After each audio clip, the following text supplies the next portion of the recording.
My day began like any other. The early morning light barely crept over the horizon as I stirred from sleep, grabbed a quick shower, and made my way to the kitchen for coffee. I kissed Hannah, still half conscious. Goodbye before slipping out the door, savoring the peace of a quiet house. It was my favorite part of the morning, just the silence between us before the world woke up. I jumped into my truck and headed to the construction site. Routine was comforting, familiar, even when life felt predictable. But as I pulled onto the job site, something unexpected hit me like a slap in the face. My phone buzzed in my pocket. Joe, my neighbor. He'd sent a text. "Hey, Nick, your garage door's open." I froze. I could have sworn I'd closed it before leaving. Was it a mechanical glitch, or was something else wrong? The nagging feeling in my gut wouldn't let me dismiss it.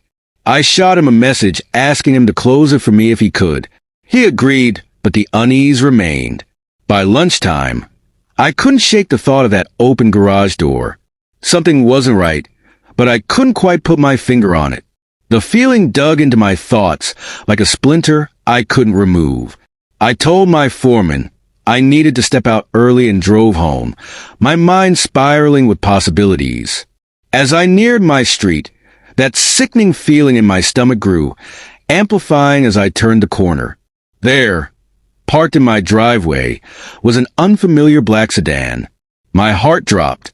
It wasn't a delivery, it wasn't a plumber, it was just wrong. I parked down the street and, as quietly as I could, made my way to the side door leading into the garage. It wasn't locked. My pulse hammered in my throat as I slid it open. Everything felt off, the air heavy, as if the house itself was holding its breath. Barefoot, I crept toward the stairs, the rhythm of my heart thundering in my chest. Then I heard it, a soft noise from upstairs. For a split second, I froze, unsure of what I was hearing. But when I pushed the door open and saw it, the world around me crumbled. Hannah, my wife, was there on all fours, with some stranger atop her. His hands gripped her waist like he owned her, his every movement punctuated by a sickening slap of skin against skin. My world tilted. The sounds, her moans, the image of it all seared itself into my brain, like a brand that couldn't be erased. Every instinct in me screamed to confront them, to storm in and make them pay for this betrayal, but something held me back. Was it shock? Was it the cold, calculating side of me that realized this couldn't be about revenge right now, not in the way I wanted it to be? Instead, I pulled out my phone, silencing the flash, snapping a few photos, his sweaty back, her flushed face, the disarray of the sheets we'd picked out together. I even recorded a short video for good measure. Then, as silently as I'd come in, I left. The nausea hit me the moment I stepped out of the house. Betrayal, humiliation, rage. Each of them crashed over me like a tidal wave. But when the storm passed, there was a new, clear thought. They would pay for this. Not in some rash, angry outburst. No! This would be deliberate, calculated, cold, something they would never forget. Back in my truck, the initial shock started to fade, leaving behind the kind of clarity that could be dangerous. I stared at the photos and video, each one more damning than the last. Proof, not just for me, but for anyone who would question my next steps. I needed a plan, and the first step was calling Dave, an old buddy who happened to be a lawyer. "Hey, Dave, got a minute? I've got a situation." Dave's voice shifted, professional, concerned. "What kind of situation?" "The kind where I come home to find my wife screwing some guy in our bed," I said, every word landing heavier than the last. "Jesus Christ, Nick." He sighed deeply. "All right, what do you need from me?" "Guidance. We live in South Carolina. What's my best move here? I want to minimize the damage and make sure she feels every ounce of this. Lucky for you, South Carolina still takes adultery seriously in divorce cases," Dave said. "You've got the evidence, pictures, video. Good. Let's meet tomorrow, and I'll walk you through your options. But listen, don't confront her. Not yet. You have to play it cool. She can't know what's coming. I hung up, the anger bubbling beneath the surface. But Dave was right. This wasn't about satisfying my fury. It was about playing the game the right way. So when everything came crashing down, I was the one standing, while they both struggled to pick up the pieces of their lives. The next day, I met with Laura Perkins, a divorce lawyer recommended by Dave. She was known for being ruthless, the kind of lawyer you want in your corner when things get ugly. I laid it all out for her. The open garage, the strange car, the heart-wrenching scene in my own bed, and handed her my phone with all the proof. Laura didn't flinch. She scrolled through the photos, the video, her face impassive. When she finished, she set my phone down and met my eyes. "You've got a strong case here, Nick," she said coolly. "South Carolina courts don't take adultery lightly, especially with evidence. If we play this right, you'll walk away with minimal losses. Maybe even some advantages." "And Hannah?" I asked, my voice low. A small, predatory smile curled at the corner of her lips. "She won't know what hit her." That was all I needed to hear. The next few days were spent laying the groundwork for my revenge. I rented a cheap apartment on the other side of the city, moving my things out of the house. The house technically belonged to Hannah's parents, so I didn't care about leaving it behind. What mattered was that I had a clean slate when the time came. Meanwhile, Hannah remained oblivious, texting me and calling me like everything was normal. "How's work?" she'd ask. "Can you grab milk on your way home?" The audacity of it all made me sick, but I kept my responses short, neutral. No point in tipping her off.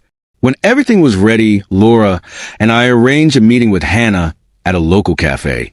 The look on her face when she saw me sitting across from Laura was priceless. Nervous, confused, her eyes darting between us. "What's going on, Nick?" she asked, her voice trembling. The show was about to begin. Her voice trembled just enough to make a wicked smile tug at the corners of my mouth. I didn't respond immediately. Instead, I simply slid the divorce papers across the table, watching with detached amusement as she reached for them. Her face shifted from confusion to disbelief within seconds. "Nick, I don't understand," she stammered, her eyes darting between the papers and my unwavering gaze. I met her confusion with cold certainty. "Don't play dumb, Hannah," I said, my voice calm but sharp enough to cut through the air. "I saw you with him, in our bed." The blood drained from her face as my words hit her like a slap. She opened her mouth to say something, but no words came. Laura, my lawyer, stepped in smoothly, her tone polite but firm. "You've been served, Mrs. Carter. I suggest you review the terms carefully. Refusing to sign won't stop this process. It'll only make things messier for you." Hannah's hands shook as she clutched the papers. "Nick, I'm sorry. I didn't mean..." I cut her off, my voice colder than I thought capable.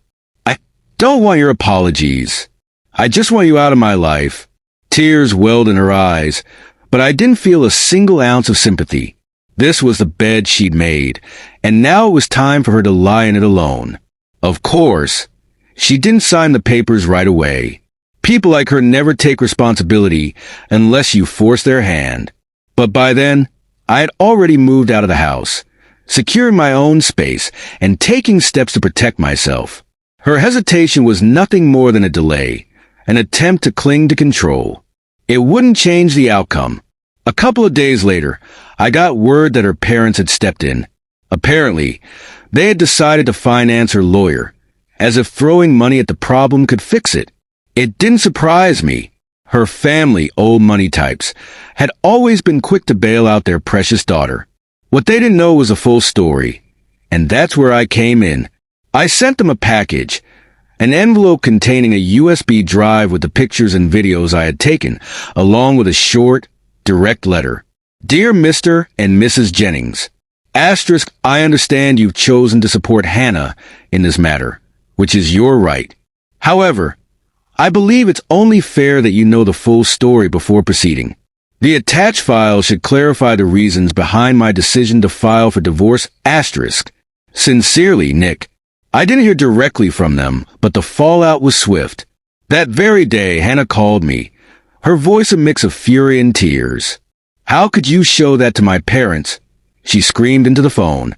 "They deserve to know who they're backing," I replied. My tone is icy as the blood that ran through my veins. "And frankly, I don't care how embarrassing it is for you. You earned it." Her cries turned to angry sputtering, but I hung up before she could say another word. Let her stew in the mess she created. When the divorce hearing came around, Hannah and her lawyer tried every trick in the book to paint me as the villain. She claimed I was emotionally distant, a bad provider, even mentally abusive. It would have been laughable if it hadn't been so pathetic. The judge wasn't buying it. "I remind you, Mrs. Carter, that false testimony under oath is a punishable offense," the judge said sternly after catching her in a lie about our finances.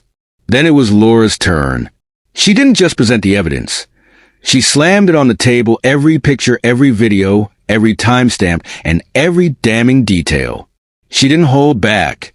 The judge's face spoke volumes, and by the time Laura was done, Hannah looked like she wished she could disappear under the table. In the end, the ruling was exactly what I had hoped for.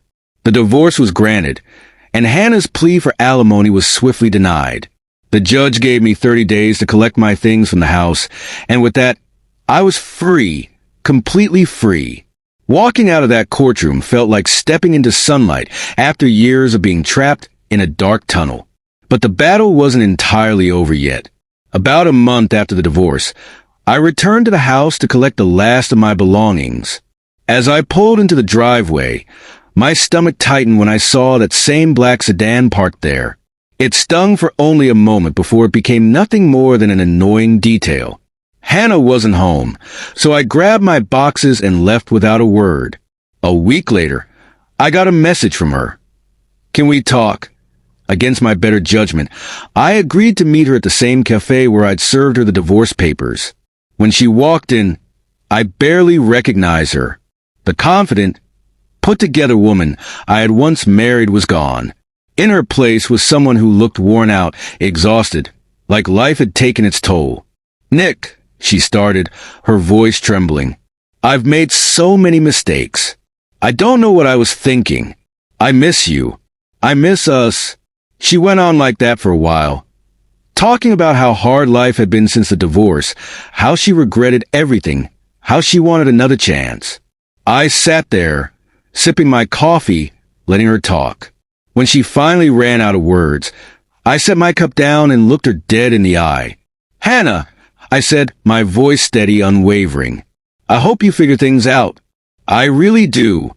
But I've moved on. There's no going back." The look on her face was almost enough to make me feel sorry for her. Almost. But I didn't. She had made her choices, and now she had to live with the consequences. Life after the divorce was good. I focused on myself, new opportunities at work, new hobbies, even a few dates here and there. Meanwhile, Hannah's life fell apart. Her relationship with the other guy didn't last. Turns out he was a dealer, and things went south quickly. He got arrested and she got caught up in his mess, facing charges for possession and a DUI.